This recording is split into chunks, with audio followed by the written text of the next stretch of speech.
Global organizations. The GATT, General Agreement on Tariff and Trade. A recap of the term, free trade. Foreign trade without any restrictions, either on imports or exports, is called free trade. Due to various reasons, countries create hurdles in free flow of goods and services across the nations.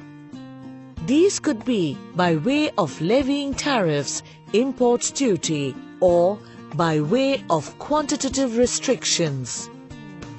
Before we move ahead, let us understand the term balance of payments in greater detail.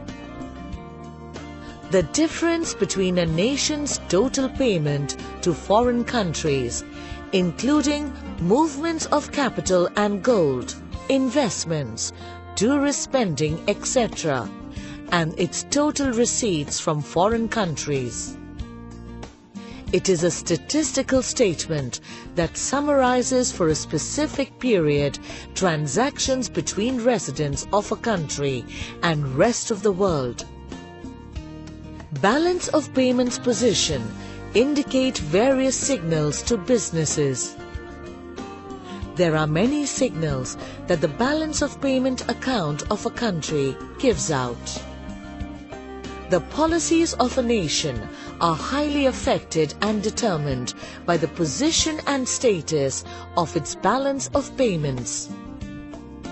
While formulating or deciding any economic policy, balance of payments position and policy effect on balance of payments is given special consideration.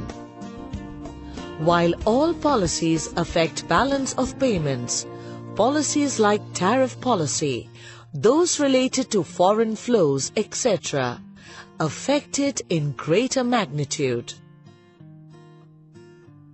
Many countries in the world, especially underdeveloped countries, were facing the problem of deficit in their balance of payment accounts because none of the developed countries allowed free imports from developing countries. Tariff and non-tariff barriers to trade reduce the volume of world trade. The origins of GATT can be found in the economic disaster of the interwar period. A quick look at a few of them.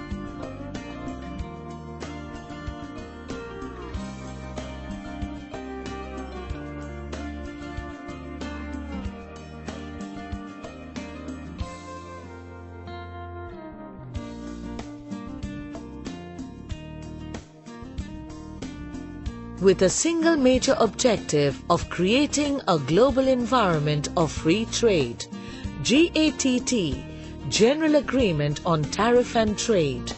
A global organization was set up in 1948.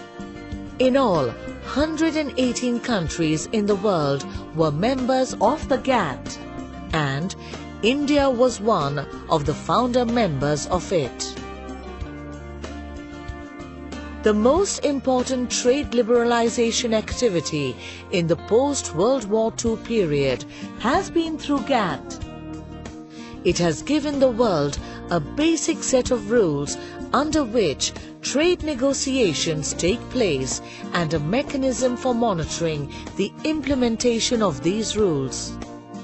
Efforts were made to persuade developed nations to cut down their tariff rates on imports from developing nations. However, the role of the GATT has been in the capacity of an advisory body. No legal powers were vested in the GATT to enforce the resolutions passed by the general body of the GATT. Critical analysis of working of GATT. Let us take a quick look at the working of GATT over a span of 6 decades. Over its 6-year history, the GATT has had many shortcomings. Agricultural trade has largely eluded liberalization.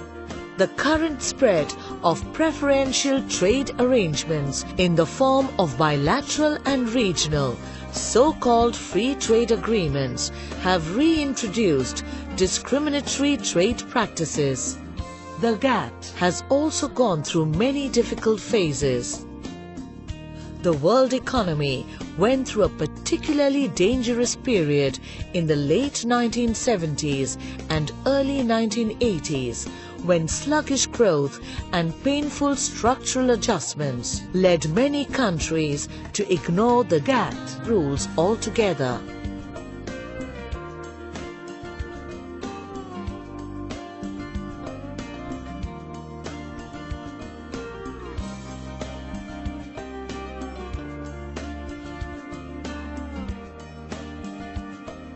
Despite these shortcomings and difficulties, the GATT framework has survived as a durable code of conduct for commercial policy and dispute resolution.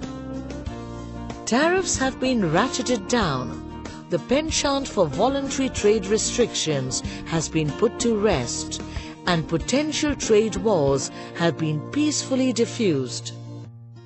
The relevance of the GATT is reflected in the